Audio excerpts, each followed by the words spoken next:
The United States and Iran have failed to reach an agreement at the end of a historic face-to-face talks in Pakistan's capital, Islamabad.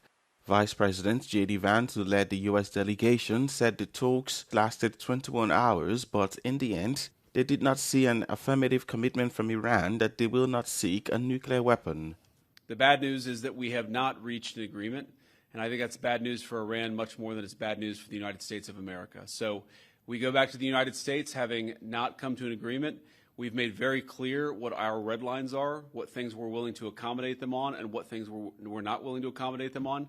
And we've made that as clear as we possibly could, and they have chosen not to accept our terms.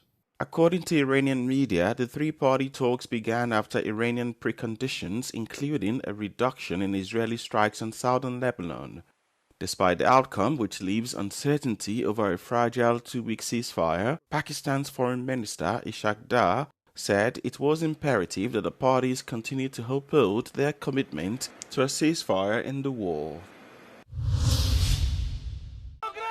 Russia and Ukraine exchanged prisoners on Saturday, just hours before a temporary ceasefire was set to take effect for Orthodox Easter.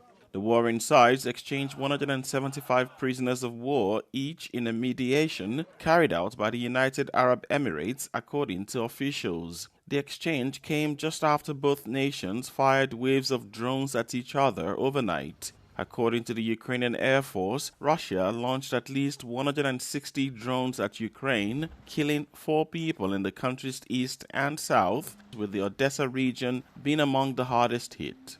Ukrainian President Volodymyr Zelensky said his country would respond, quote, in kind to any Russian violations of the ceasefire.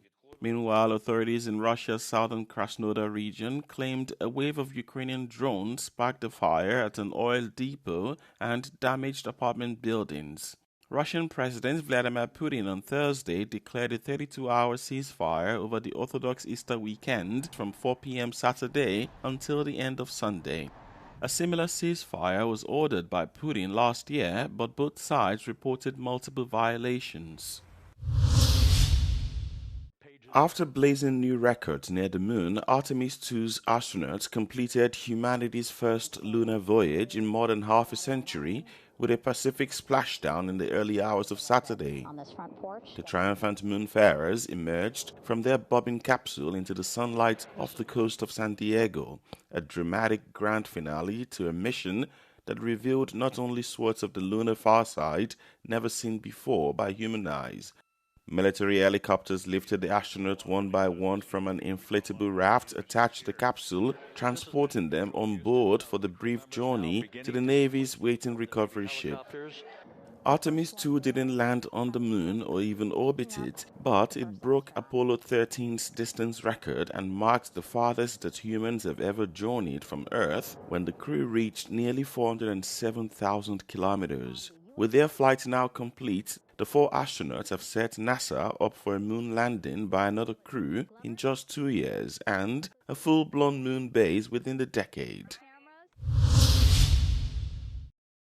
Stefano Gabbana has resigned as chairman of Dolce Gabbana, just as the brand wrestles with 450 million euros in debt.